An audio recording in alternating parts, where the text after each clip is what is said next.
Hi everyone, and welcome back. Today we are joined by Mike Benz, former Deputy Assistant Secretary at the U.S. State Department and currently the Executive Director of the Foundation for Freedom Online. So thank you so much. It's a great honor to have you here on the program. Likewise. Thanks, Glenn. So an active and organized civil society is important for any democratic society, and you are, I guess, the main critic of how civil society around the world has been hijacked by what's often referred to as non-governmental organizations, or NGOs, that are actually funded by governments and cooperate closely with intelligence agencies. Now, this is a very important aspect of how foreign policy is being done, and I think it's very much underreported given how significant it is. I was wondering, perhaps it's a good place to start, is what is the origin of this? Where does this actually go back to, this huge monster which has been growing now for so long? It's a great question. You started it by saying an active and organized civil society, and I think what is now reaching peak public awareness is just how that organization is structured. There can be an organic organization, and then there can be an astroturfed one or a sponsored one, as you mentioned, by organs of statecraft or intelligence. This goes back to essentially the intelligence structure that grew out of World War II. In World War II, you had the United States support for Europe against, obviously, Hitler and Mussolini. And in the course of that, the predecessor to the CIA, the OSS, had to make allies with various organs of civil society during the war, made allies with church institutions and the Vatican, which was being persecuted by Mussolini, had to make allies with trade, labor, and union groups, which ran logistics in Europe and therefore supplies for weapons and cash and all manner of aid. And when World War II ended and the OSS, our wartime spy agency, became the CIA, the peacetime spy agency, we essentially kept those practices of partnership with civil society instead of for a hot war, but for a cold war. And so the utility, for example, of relationships with media organizations, which was run before a peacetime spy agency. It was run by our War Department in the 1940s, 1941, 42. The Office of War Information essentially centralized the U.S. military's relationship with media institutions. Those proved to be even more essential in democracy than they were in kinetic war, because a democratic outcome depends on the hearts and minds of the people, which depends on the media inputs they have. And so as the Cold War raged across Europe, across Africa, across Latin and South America, across Southeast Asia, these civil society partnerships in media, in labor and unions, in universities, in the legal field through rule of law programs,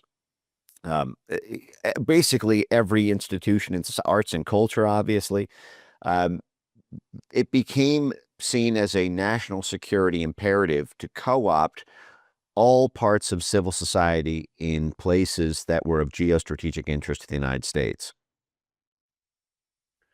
Well, it seems that, though, in the 1980s, the development of this National Endowment for Democracy has really become a cornerstone of a lot of these NGOs, because they also finance other NGOs.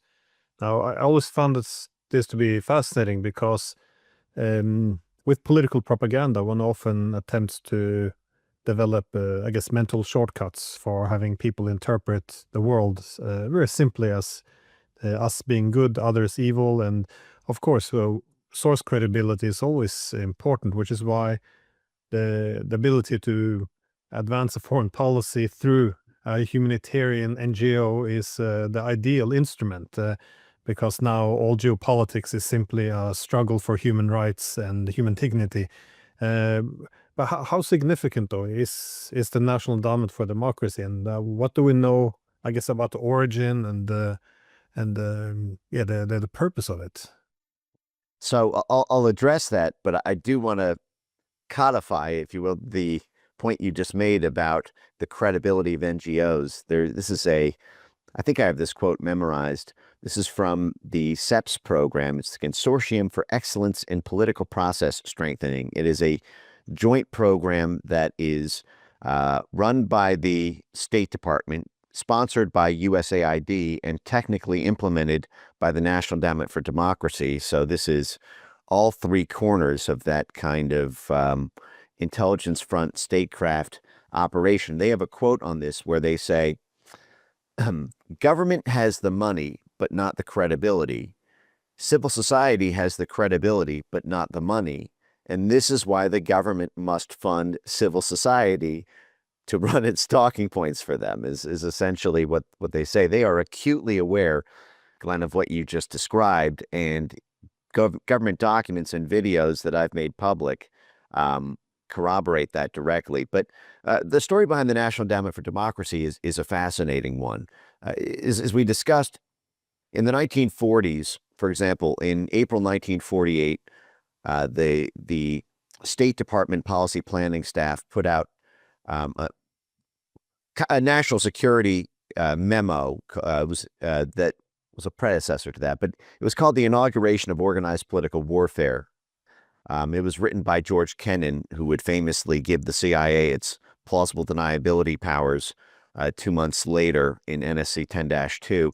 And in that memo, the State Department lays out how the CIA is going to have to carry out organized political warfare under cloak of civil society and NGOs and voluntary citizen committees and councils that would be fronts for statecraft. And it's a fantastic memo. I recommend everyone in your audience look this up. It's called The Inauguration of Organized Political Warfare.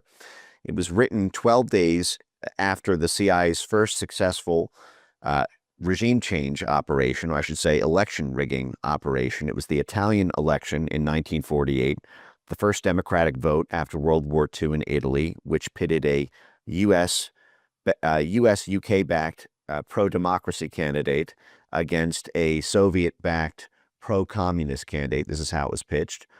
And the CIA did not, at that time, have authorized powers to do what it did, but it scrambled at the last minute because it looked like the US-backed candidate was down in the polls. And so it worked with mafia unions, it worked with Hollywood, it worked with Catholic charities, it pumped money into media organizations, and all manner of kind of the sort of dirty tricks that we would call a national security threat if they were done here, but it was very successful. It successfully did tip and tilt that election. The folks who were associated with that, Miles Copeland, wrote a book afterwards saying that if the CIA, we had not interfered, then the Soviet-backed candidate would have won, and this was a good thing that we did it. But essentially, the State Department decided at that moment that this is something that we should operationalize around the world. And from the 1940s through the 1970s, the CIA would do this, moving through NGOs and civil society fronts, but often creating CIA proprietaries. And it was just getting its feet wet in terms of the sophistication of essentially laundering influence and laundering money to be able to maintain plausible deniability. But within the United States, particularly within the Democrat Party here, there began to be a significant amount of blowback in the 1960s and 70s. Today, the CIA, the Pentagon, USAID, the State Department have been funding NGOs and civil society fronts to pick sides in the civil war between the Republican Party, predominantly because of the MAGA populist side of the Republican Party that is for prioritizing domestic affairs and limiting the international affairs budget, the warmongering, the USAID expenditures and the like. And that obviously runs straight against the interests of the U.S. foreign policy establishment. And so what we saw today against the Republican Party has been a national security apparatus that appears to be anti-Republican, although it's really not. It's just picking sides in the Civil War. They would not be anti-Republican, for example, if Nikki Haley were the front runner, or Mitt Romney, or John McCain. They're simply picking sides in the Republican Civil War, in the same way they would back a tribal guerrilla movement in Sudan over a rival. And this is what was being done to the Democrat Party in the 1960s and 70s. The CIA, the Pentagon, USAID, the State Department were funding media organs, intelligence fronts like the Congress for Cultural Freedom and the like. They were funding student movements through the National Students Association. They were funding union groups. They were funding the teachers' unions, including the largest teachers' union in the United States, the National Education Association, as well as teachers' unions, CI proprietaries, like the World Confederation of Organizations in the Teaching Profession. And they were targeting Democrats, in particular the populist Democrat side. And the Democrats, by the mid-1970s, had enough. These scandals had piled up so high that they became one of the things that Jimmy Carter ran for president on.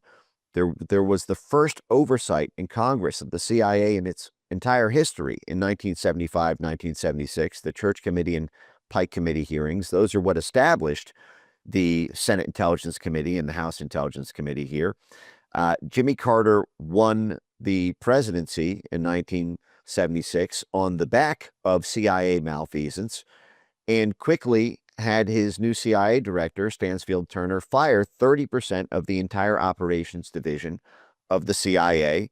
There was a legal requirement to have a, quote, a presidential finding for all CIA covert action, which means that the CIA could no longer have the arrangement with the U.S. president that the president didn't know what the CIA was doing, because every covert action had to be authorized in writing by the U.S. president. So what this did is this made it much, much, much more difficult for the CIA to maintain plausible deniability, and for the National Security Council and the White House and the president to be able to have this cozy relationship with the CIA, where the president could say, I want this done, but I don't want you to tell me how you're doing it. So the Republicans win the presidency in 1980 on the heels of what were seen as foreign policy disasters by the Democrats. In particular, in 1979, the U.S. lost control over Iran. Iran, which it was the linchpin in many respects of the U.S., UK oil and gas supply. It was the partnership essentially from 1953 to 1979 was very strong after the CIA-backed coup in 1953. But it was perceived by the Republicans that the reason the U.S. lost control over Iran was because it no longer had a robust central intelligence agency. If the CIA had never been neutered, the Republicans argued, we would have never lost Iran. So the problem was, though, that Ronald Reagan still was beholden to Democrat control over the House of Representatives. They could not legislatively get the CIA's old powers back. So they resorted to an executive branch expansion through the creation of new NGOs like the National Endowment for Democracy in 1983, the U.S. Institute of Peace in 1984, Internews in that same period. I think it was between 1984 and 1986. These were all CIA jobs, but they would simply be handled by NGOs that were set up through effectively a bill that was driven by the executive branch. And they structured it in a way to try to make Democrat stakeholders in on the money. For example, the structure of the National Endowment for Democracy, let me just, I presume, I know that you have a very educated and informed audience, so would you like me to go in depth on what the National Endowment for Democracy is and how it operates, or? Yeah, no, that would be great. That is a very central part of central institution in this whole sea of NGOs. So, right. Okay. So the picture that I'm trying to paint here is that you started off with the State Department. in the United States in 1789 that would do all of this international meddling. But then in 1948, it transitioned primarily to the CIA in order to maintain plausible deniability for U.S. statecraft. And then in 1983, with the advent of the National Endowment for Democracy, it transitioned from having the CIA be responsible for these sort of international meddling or civil society fronts to places like the National Endowment for Democracy. And just as a little bit on what it does. So I think it's best described by its original founder, Carl Gershman, who told the Washington Post in 1986 that the CIA, I think the direct quote was, the CIA used to get in trouble in the 1960s and 70s when Democrat groups around the world were seen as subsidized by the CIA. That got these groups in trouble, and that is why the endowment was created. We don't do that sort of thing anymore, and that is why the endowment was created. So this is the founder of the National Endowment for Democracy saying the reason the National Endowment for Democracy was set up was to fund the organizations that the CIA wanted to fund, but did not want to risk the plausible deniability of being seen directly subsidized by the CIA. Okay, so it is a CIA front. In fact, its very idea came from the CIA director, William Casey, and his right-hand man, Raymond Green, who worked closely with the Reagan administration. Raymond Green was the head of in the unit for CIA propaganda and disinformation for 30 years before he worked on the legislative bill to form the National Endowment for Democracy. At the last minute, Democrats initially were okay with the idea because of the structure that gets them paid off, and I'll explain that in a minute. But the initial agreement for the formation of the National Endowment for Democracy was that there would be a firewall between NED and the CIA, that they would be funded by Congress, set up by Congress, accountable to the House Foreign Affairs Committee and Senate Foreign Relations Committee, but that there would be a firewall in place to make sure there was no coordination. At the last minute, that provision in the bill was stripped. So the CIA gets a copy of every single grant that NED makes. I'm just going to say that again. The CIA gets a copy of every grant that NED makes. Now, we don't get a copy of that anymore. The Biden administration, by the way, not that we ever got those internal documents, but this was designed to, they called this overt action as opposed to covert action. This idea that it was simply public-facing pro-democracy work rather than cloak and dagger CIA work. But that was always a lie. None of this was ever public. For a long time, Americans could at least see what the grants were on usaspending.gov, the public government grant database, even though these grants would be highly misleading and you could never get inside documents. But even that is now completely destroyed. The Biden State Department signed this stealth agreement with NED so that every single grant NED makes has blanket sensitivity, and even Congress and the White House only gets cryptonym names on these grant recipients. The whole thing is a complete covert action.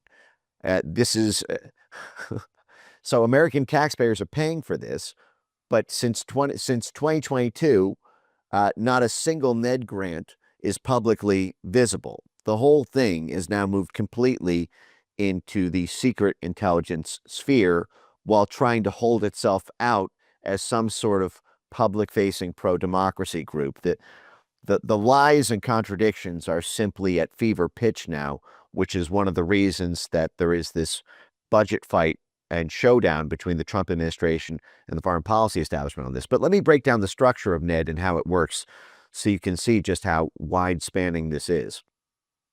So because the Reagan administration, when this was being set up, had to overcome resistance from Democrats, they structured NED in a very cute way. They said this will be not a Republican tool that can be used against Democrats or a Democrat tool that can be used against Republicans. It will explicitly have two political branches, the IRI, the International Republican Institute, and the NDI, the National Democratic Institute, and each of them will get equal funding in the allocation. It will also have two other in its core fours to make sure for one called the Center for International Private Enterprise, which is the Chamber of Commerce wing of NED, and it will have something called the Solidarity Center, which is the union arm of NED, in order to make sure that both labor and management are co-equal partners in this as well. At the time, it's worth noting that the Chamber of Commerce was a almost exclusively Republican thing. Big business during the Cold War was one of the stalwarts of the Republican Party, and big labor unions were one of the big stalwarts of the Democrat Party. And so even within the civil society institutions, the CIA was trying to make all of the stakeholders happy in order to ensure that this foreign influence operation maintained bipartisan support and was never at risk of being cut the way the CIA was in the late 1970s, just a few short years before. What this ended up doing was helping to be a tool. Well, first, immediately what that does is that gives the CIA the ability to directly interface with both sides of the political aisle, the big international multinational corporations and hedge funds, the biggest unions in the world, including the AFL-CIO, where the Solidarity Center is tucked under. The AFL-CIO is the largest union in the United States of America and has international branches in almost every country on earth. Leftists in the 1960s and 70s used to call it the AFL-CIA because of how tightly wound up it was in CIA operations, and now it is wound up in CIA front operations through NED's Solidarity Center. But it also has, it's also a co-opter of international media. Another branch of NED is called CIMA, the Center for International Media Assistance. Well, what kind of assistance do you think international media needs? What do you think NED is referring to? It's the money. They fund the media. They fund the unions. They fund the political parties. They fund the arts and culture groups. They fund the censorship organizations to control what is defined as mis and disinformation. Every vector of civil society influence in any country on earth is a target of NED. And this is why it is seen as so indispensable and why it is one of the kind of last bastions standing in terms of the current fight with Trump and the most pernicious of these foreign policy institutions gone rogue. NED was completely aligned against President Trump. They organized meetings. They organized policy drives to completely destroy the Trump presidency. I can run down that litany if your audience would like to hear it. It's an kind of incredible. Every aspect of NED was weaponized to that effect against the Trump administration. At the same time, you have Trump donors and allies and partners in the business world who rely on NED's Rolodex of contacts, the relationships that it's built up over 40 years. These are things that are very difficult to build from scratch. And so there are many geopolitical hotbeds that the Trump administration, I believe, would still like to maintain influence over, whether that is Venezuela or Ukraine or Iran or parts of Africa, places that are not as contested, I would say, on political grounds, like, for example, the Democrat and Republican Party differences about Hungary or France or Germany, but there are many places where there is bipartisan support for international development work, I'll put it charitably, of these civil society organizations. And so I think that has caused this kind of schism within Trump world about what to do about NED. Well, you mentioned before the founding president of NED, which is Carl Gershman. He once referred to as Ukraine as the biggest prize in the geopolitical struggle between the West and Russia. Now, I was wondering to what extent have these NGOs had a key role in Ukraine, both in terms of, I guess, toppling the government in 2014, but also organizing the government, civil society, media, and the rest of capturing Ukraine after 2014. Totalizing. The Ned is all over Ukraine. They're all over Ukraine, Belarus. In fact, Carl Gershman was on the Belarus side of things. If you recall, in the summer of 2020, the U.S. foreign policy establishment tried to organize a color revolution against Alexander Lukashenko. And Carl Gershman was actually prank called by several people who were holding themselves out as civil society activists. I believe the Gray Zone covered this and has good coverage of this, but you can listen to, I believe it was Carl Gershman, on a Zoom call laying out all the ways that Ned interfered in Belarus to make those protests happen, to provide support to the various union groups and the Solidarity Center, to provide support for so-called independent media. That just means independent of our adversary, completely dependent on the National Endowment for Democracy and USAID for funding and direction. And the protesters as well, I highly encourage folks look up that Ned Belarus video so that you can listen straight from the horse's mouth about how these things are structured. But Ned was all over Ukraine from the 1990s onward, and arguably before that. They were all over the Orange Revolution. They were all over the Maidan Revolution. They were a part of that soup. When Victoria Nuland referred to the $5 billion of financial assistance given to Ukrainian civil society, Victoria Nuland made that speech while she was the Assistant Secretary for Europe and Eurasian Affairs in December 2013, at a speech in front of two signs for ExxonMobil and Chevron, which had each signed multi-billion-dollar partnership deals with Naftogaz, the state-owned gas company of Ukraine, that George Soros had been working for years in a tug of war against Vladimir Putin to try to privatize, so that the proceeds of the linchpin of Ukraine's economy, its gas architecture and gas transits, would be earned by Western energy companies that Soros was invested in, rather than by Russians in Gazprom. This is why the IMF and World Bank and U.S. State Department and U.K. Foreign Office red lines and terms always demand that Ukraine continue the path to privatization of its energy resources.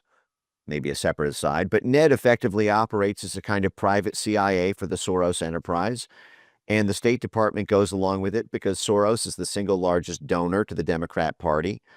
It's not just Soros, it's also all of these Western energy firms. As I mentioned, ExxonMobil, Chevron. Chevron signed a $10 billion deal with Naftogaz. Shell, which signed another $10 billion deal with Naftogaz. British Petroleum, Norwegian LNG companies, Qatari LNG companies, which are partnered with British banks. The play was to knock out Russian natural gas. I call this the Grand Ukraine Energy play. If you cut out Russian natural gas, then the only other way to be able to get the gas into Ukraine and then leverage Ukraine's gas pipeline architecture is through LNG, which is much, much more expensive than natural gas, but you can sell it from the West. That means Houston, Texas, suddenly opens up a giant market to Ukraine, because without the natural gas from Russia, you now sell them essentially at diplomatic gunpoint through the sanctions regime, massively upmarked and expensive LNG from Houston, Texas, or from Norway, or from Qatar, or any of these places with giant gas fields. They can simply ship into Poland and use the new gas terminals, LNG terminals in Poland, to then direct them into Ukraine. This is part of why it was so important for the Biden foreign policy establishment to ensure that Poland remained under the thumb of this blob architecture within NATO, so that they maintained a permanent war footing against Russia, a sanctions footing against Russia, to not disturb the profits for Western oil companies or gas companies. You mentioned, George Soros a few times. He wrote, I remember an article back in the 90s where he argued that NATO needed partnerships with Eastern European countries because the NATO countries, the Western Europeans and Americans, they were always apprehensive when there were too many body bags which began to pile up. But if they could mix Western weapons technologies with, I guess, Eastern European meat or men, then this was effectively what they needed for NATO to be a big fighting force.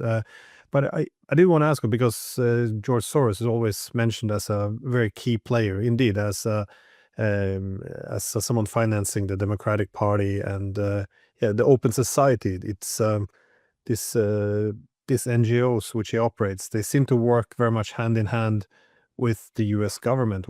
Why is George Soros so important in this larger use of NGOs to capture the civil society and media of various countries?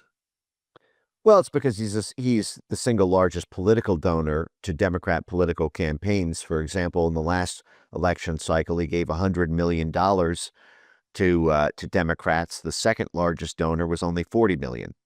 So the Soros enterprise is 2.5 times more influential. He who pays the piper calls the tune. The biggest donors get to pick the personnel. These are favors that are owed by the president to their donors, lest they no longer get the donations in following election years. And so the Soros network gets to effectively pick the personnel who man and staff the State Department, the Central Intelligence Agency, the Pentagon, USAID, and this extends not just to the direct personnel there, but also within Congress. Mark Warner, for example, who is the Democrat head of the Senate Intelligence Committee, got over $14 million from Soros family members for his Senate races under the Friends of Mark Warner. And so this determines what Ned does. This determines what the CIA does. And what you see is this very, very deep relationship between the CIA and the hedge fund world. I don't look at the Open Society Institute as being an NGO. I look at it being simply the action arm of the George Soros Management Fund.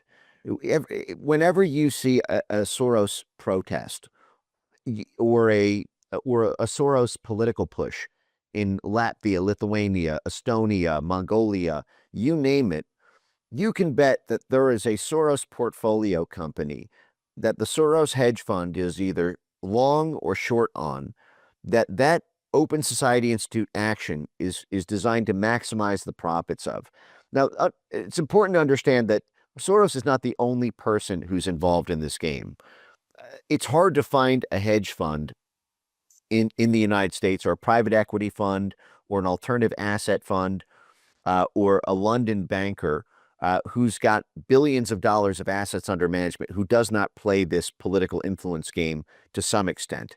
But the reason that Soros is just a very clean figure to analyze, to understand how this power structure works, is because these roots go back a very, very long time with the Soros family. And it was how the hedge fund effectively operated from the 1980s onward. And if you go, for example, to WikiLeaks and you look at the State Department cable leaks, and you simply plug in the name Soros, you will see the U.S. State Department doing favors for the Soros family going back to 1973.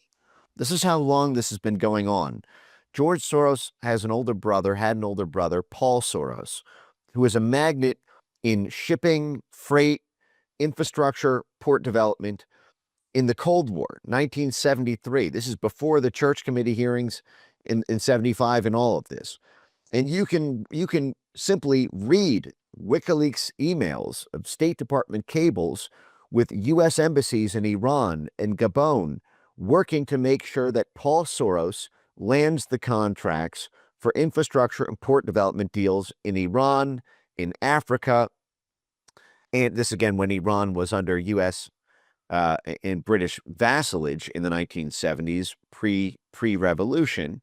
But the Soros family was in on this game where their own personal portfolio companies and business enterprises were tied at the hip with U.S. diplomacy. This is more than 50 years ago, 1973. And this is something that has always been a part of U.S. foreign policy action because it's very powerful. This was how the U.S. waged war during the Monroe Doctrine. In 1823, the United States announced essentially a kind of détente with Europe, that Europe would stay out of the Western Hemisphere and America would stay out of Tripoli and the like. And the way that the U.S. attained a kind of political vassalage over Central and South America was through U.S. commercial ventures, United Fruit and the like. These were the banana wars, and the associated big agriculture and big sugar ventures that were backed by the U.S. War Department, that were backed diplomatically by the U.S. State Department.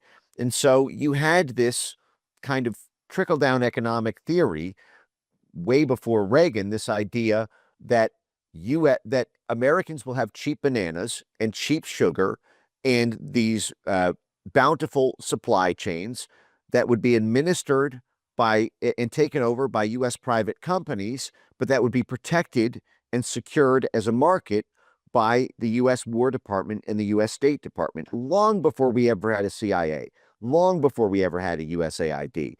But once those were established in the 1940s and 1960s, the CIA first and then USAID, and then the 1980s with NED, this became totalizing for control, not just in a kind of military way through the War Department or in a kind of sanctions or top-down pressure from the State Department, but in the ability to have this kind of bottom-up civil society control over media, unions, universities, academics, arts and culture, and the like. But it has always been this way. It was not a new phenomenon. But essentially what George Soros did is in the 1980s, a lot of people think of George Soros as being this kind of, Democrat and Democrat only, and that is not the case. There's a tremendous amount of Republican overlap because of the big business side of the Republican Party, the international affairs side of the Republican Party, the John McCain, Mitt Romney, Nikki Haley side. And George Soros partnered in the 1980s when NED was set up. George Soros was a co-investor in those functions. And under the Republican executive branch, he partnered with the Republican Ronald Reagan world. John McCain was running the IRI at the time, by the way, and there's been a very close relationship between McCain and Soros from then until the day John McCain died. But this has been an operation. George Soros was betting on the currencies of all of the different Central and Eastern European countries that he was working with NED and the CIA and the State Department and USAID to overthrow.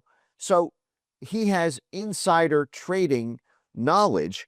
Think about this. He is competing against the entire market in terms of foreign exchange speculation, but also in terms of all the fate of all the different industries. If you know that the CIA is going to topple this government because you're helping them do it, and you've got the national security clearances, and you've got the boots on the ground, and you're working every day with the local embassy, way before the market knows this happens, George Soros is able to take early positions with this insider knowledge to make billions of dollars in profits that the market has no hope of competing against because they're not working directly with state and CIA and USAID to know whether or not this thing is even happening, let alone know its chances of success.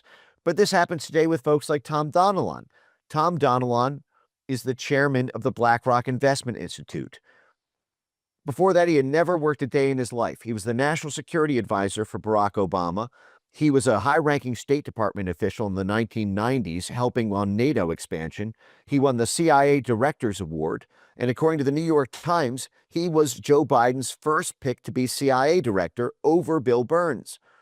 But Tom Donilon turned down CIA director so that he could continue to make millions as the chairman of the BlackRock Investment Institute.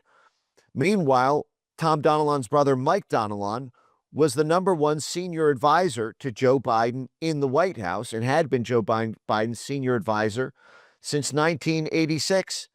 So the CIA Director's Award winner in charge of U.S. intelligence and diplomacy, as well as in charge of NATO expansion, who's also on the board of the Global Leadership Coalition, the formal lobbying group for USAID and the State Department budget on Capitol Hill, is running the BlackRock Investment Institute, the in-house think tank for BlackRock's investment decision-makings, while he comes from the Central Intelligence Agency, was directly offered the #1 spot, chief of the Central Intelligence Agency, turns it down so that he can continue running BlackRock's investment arm, but can get updates every day from his brother, who's the #1 advisor to Joe Biden within the White House. This is how Soros Inc. operates. And it's important that this be completely restructured because U.S. foreign policy no longer serves U.S. citizens. It serves this reclusive, secular billionaires who use U.S. foreign policy for their own personal profit, whether it's good for the American people or not. And that has to end immediately, regardless of the collateral damage. Yeah, I was recently in Georgia, and in Georgia, the country that is, and the prime minister there, he also attended the same conference, and he also made the same point that the NGOs in his country was trying to, well, effectively stage a regime change or another color revolution to use Georgia as a, well, use it as a second front line against the Russians. It's yeah, also from all the way to India, you had a foreign minister be very vocal about how undesirable George Soros is within India and also these other also called non-governmental organizations. But when we had, for example, USAID cut its financing, again, it's not an NGO, it's directly funded by the State Department, but then there was all this interesting, well, it became a bit of a watershed moment because suddenly we saw that 85 to 90% of Ukrainian media had been financed by this. I mean, how extensive, especially in Ukraine, because this has been I mean, the former general prosecutor of Ukraine, Viktor Shokin, was making the point that after 2014, they were being run as a colony, more or less. And it seems as if the so-called NGOs had a very key role in this. What is the relationship then with the media? Well, Viktor Shokin would know his firing as prosecutor happened because of USAID as well. If you recall, when Joe Biden made that famous confession to the Council on Foreign Relations that he personally flew to Kiev and threatened the Ukrainian government that if they didn't fire Viktor Shokin, they would lose a $1 billion loan guarantee. So it would cost $1 billion to keep Viktor Shokin as prosecutor. What was that $1 billion loan guarantee in reference to? It was a USAID loan guarantee conditioned on governance reforms. Governance, which is folded into rule of law, which is effectively allows the U.S. to control the Ministry of Justice within Ukraine. Every aspect of Ukrainian civil society is funded top to bottom by USAID and has been. From the media, as you mentioned, up to 90% of Ukrainian media, or including some of the largest ones like the Kiev Independent, are USAID funded. The NGO organizations like the OCCRP, the Corruption and Reporting Project, which ended up digging up dirt on Rudy Giuliani with USAID dollars, and that spiraled into the Ukraine to the impeachment of the president in 2019. They got half of their budget from USAID and the State Department, which and there's an amazing documentary that folks can look up, filmed by a German production team, with all their insider confessions on how this works in terms of editorial control, hiring and firing rights by the State Department and USAID. But it's also the union groups. For example, Randy Weingarten, the head of the American Federation of Teachers, one of the most influential teachers unions in the United States, was constantly going overseas to Ukraine to work with the teachers unions in Ukraine to make sure that the children are being taught a new mythology about their own history, and that any affinity with Russia or Russian, any sort of positive involvement between the Russian and Ukrainian people and the different ethnic cleavages is purged from Ukrainian textbooks. And so the minds of Ukrainian school children are controlled by the U.S. State Department. Even the arts and culture, if you recall, there was an incredible scandal ahead of the 2016 election here in the United States around a woman named Marina Abramovich, who was responsible for this spirit cooking phenomenon. This is this kind of ghastly, kind of ghoulish, almost satanic kind of culture development. They involved strange things with, bodies made to look like they're dead, and these very strange kind of almost devil worship things. She is then partnered with the U.S. State Department to run arts and culture development within Ukraine. And again, this is to curate Ukraine's museums, and it's sponsored graffiti on buildings and public artworks so that they all are purged of any kind of legacy of affiliation with Russia. They're trying to memory hole 1984, that there ever was a kind of Russian language within Ukraine or a kind of shared history, so that Ukraine can become fully European in that way and be folded into NATO and into EU markets, and so that its own natural gas and rare earth minerals and agricultural assets can be completely gobbled up by Wall Street and London. But it's completely totalizing in terms of USAID in Ukraine. In fact, USAID was even paying for the pensions and retirement funds for Ukrainian firefighters, police officers, school teachers, while the United States is struggling with veterans who are poor and dying under bridges in our big cities. Instead of paying for their pensions or their retirements or trying to pay for affordable housing or health care in the United States, where the average homeowner is not, it has to wait until 40 years old now in the United States. A generation ago, it was almost half of that.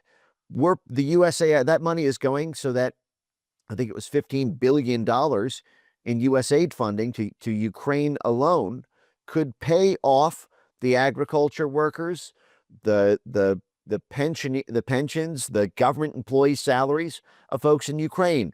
This is done to keep vassal state control over Ukraine's internal politics.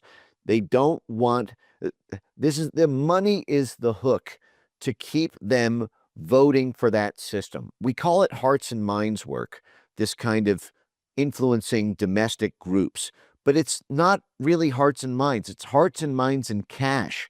The cash is what pays for the hearts and minds much, much more effectively than propaganda itself. You obviously pay cash for the propaganda to influence the hearts and minds, but when people's livelihoods depend on USAID funding, they will vote for, they will be in the streets for, they will do what they're told to make sure that USAID funding keeps flowing. That's what we saw, and this is one of the reasons that I think that the State Department was behind the decision to cancel elections in Ukraine, and why there was no outcry about the threat to democracy from elections being canceled against Zelensky, is because that hearts and minds question is the critical one. If Ukraine were allowed to vote their way out of their foreign policy, they'd choose a different one.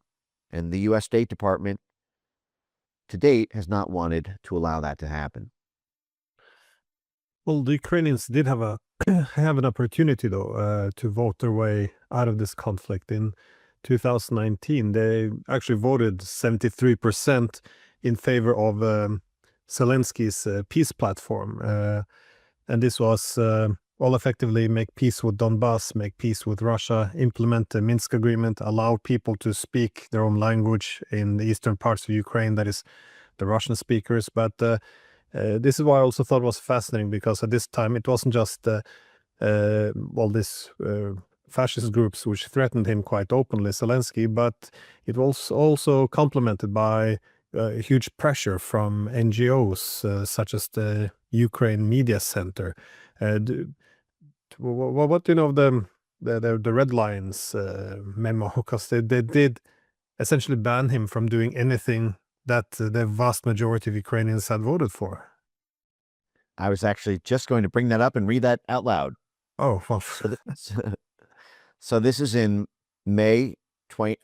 So I believe that election was in March 2019, and in May 2019, the Ukraine Crisis Media Center, which is funded by the U.S. State Department through the U.S. Embassy in Kiev, funded by USAID, and funded by NATO, as well as a coterie of other USAID CIA fronts like Chemonics. Chemonics is one of the top 5 largest USAID grantees every year and has been for decades.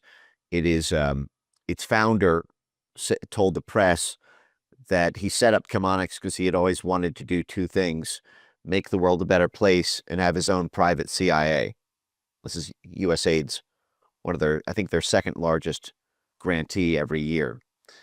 So this is who funds the Ukraine Crisis Media Center, NATO, 2 major CIA fronts, and the U.S. government directly through the State Department.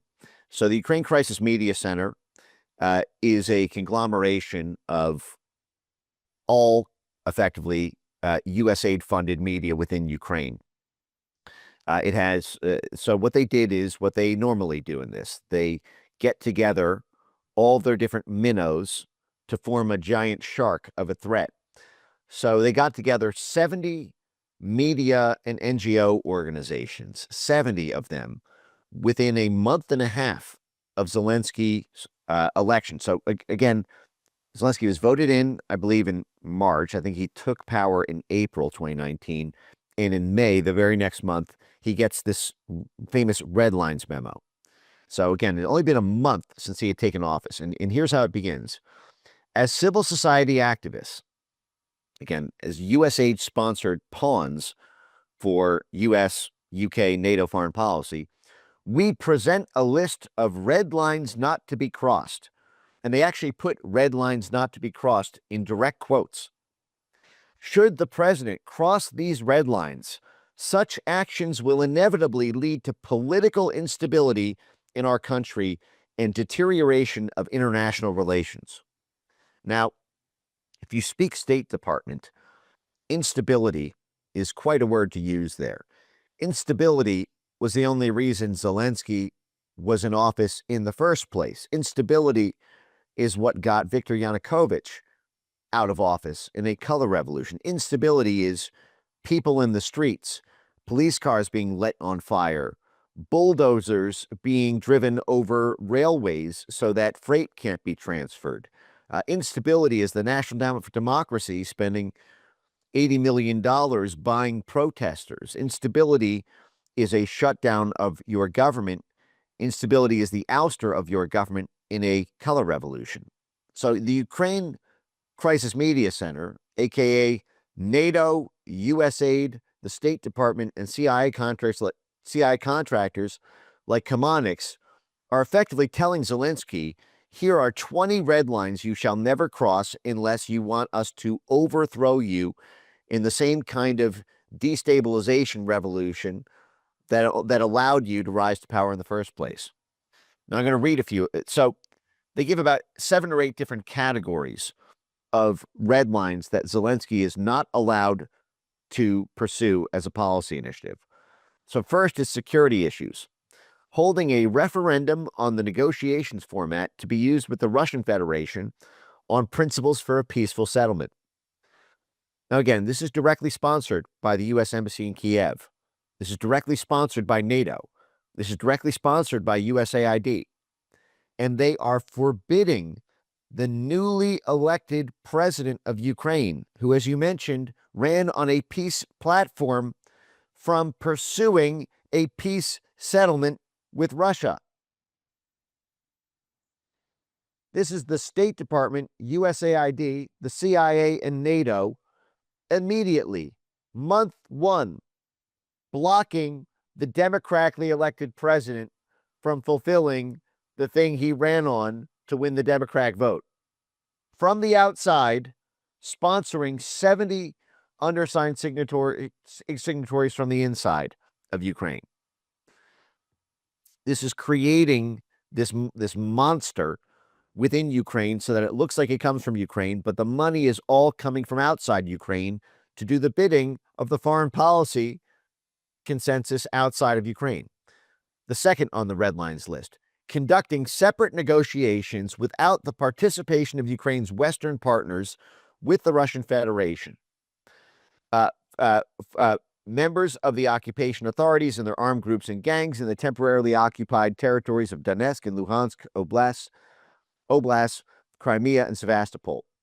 Now, why, Glenn? Why, oh why, would organic, grassroots, spontaneous Ukrainian organizations threaten the president of the country not to conduct negotiations with Russia without the participation of non-Ukrainian Western countries?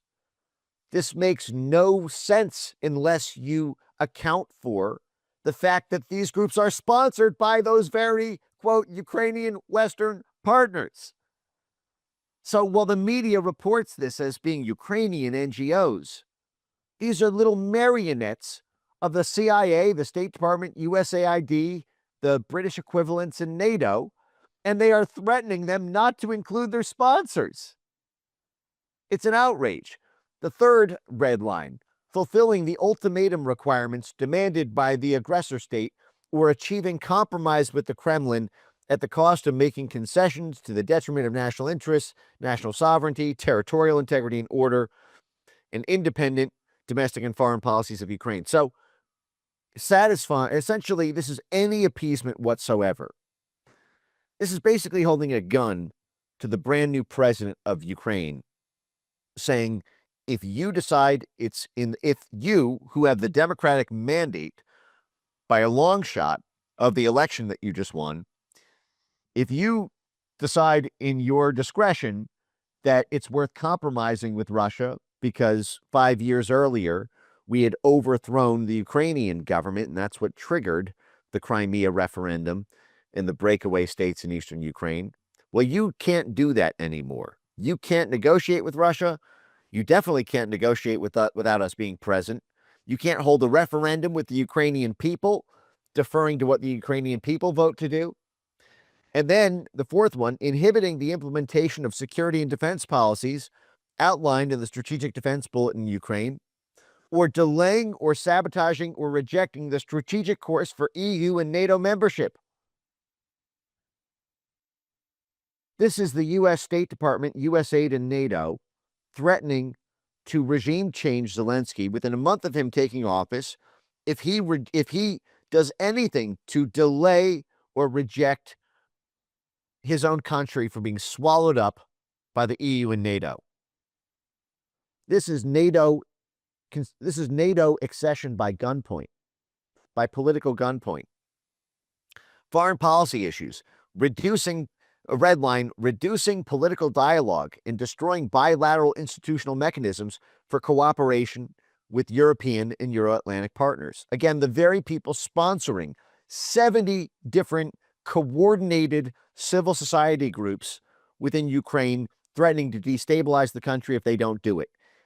Any reduction in political dialogue with Europe or European or Euro-Atlantic partners, the gun is back over his head. Initiating any actions that might contribute to the reduction or lifting of sanctions against Russia by Ukraine's international partners. So anything Zelensky did from month one in 2019 that might result in the alleviation of sanctions against Russia. So anything that might lead to normalization of trade with Russia. Done if you do it. Another red line, attempting to review any actions aimed at supporting international solidarity for Ukraine, restoring its territorial integrity, and protecting the rights of all persons that have suffered under Russian aggression. Again, attempting to review any actions.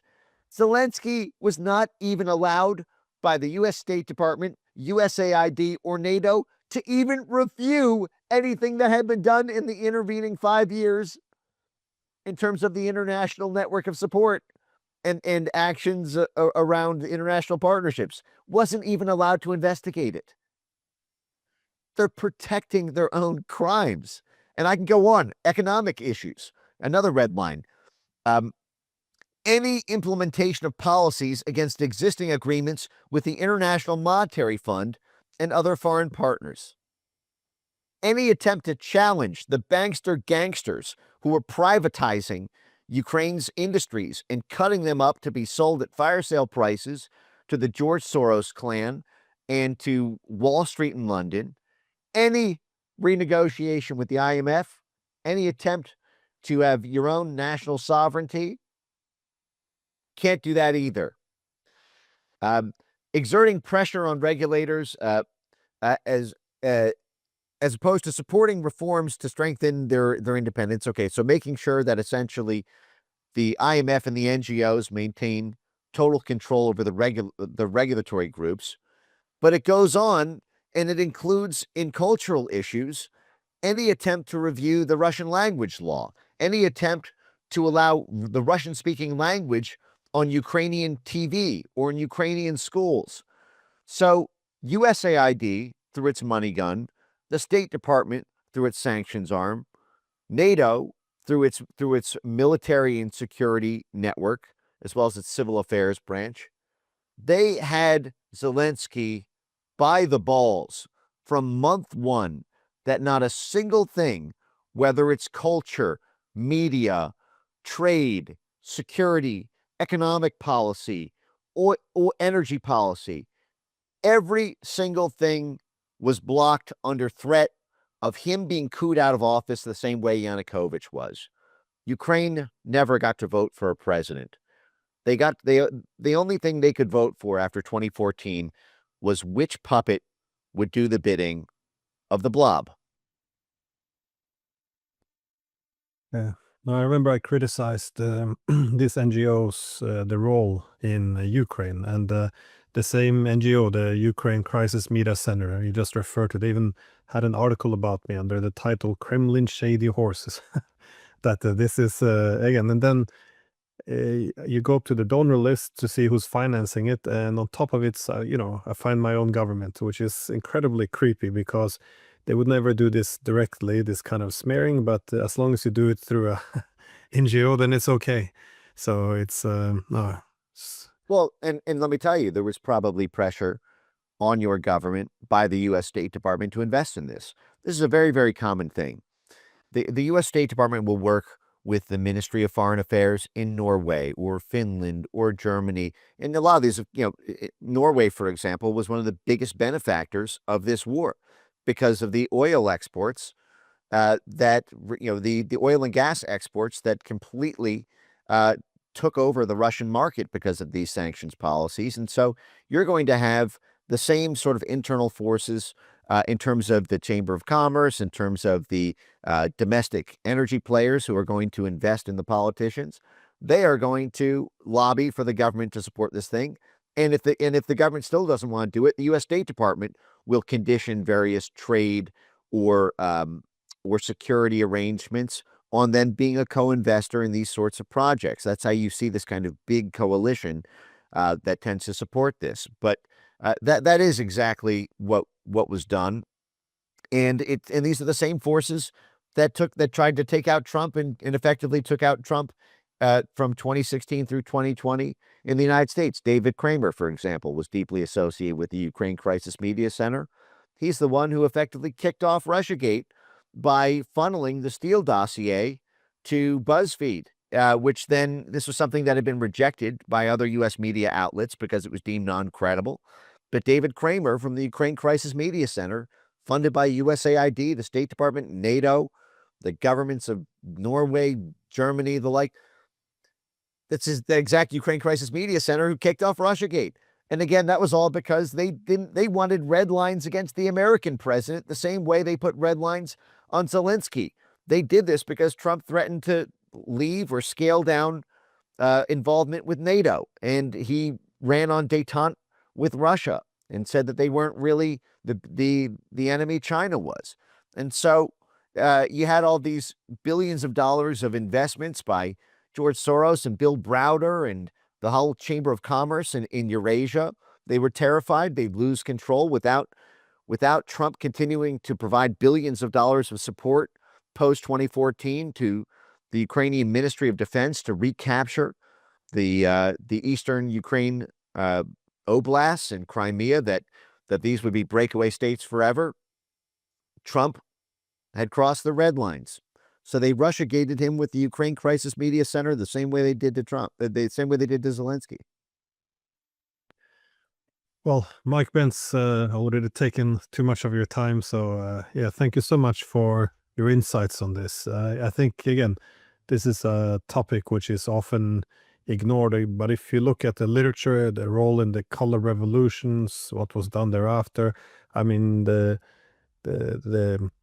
documents existing on the partnerships between NED and CIA, it's all there, but it seems to have very little position in the discourse. So, yeah, thanks again.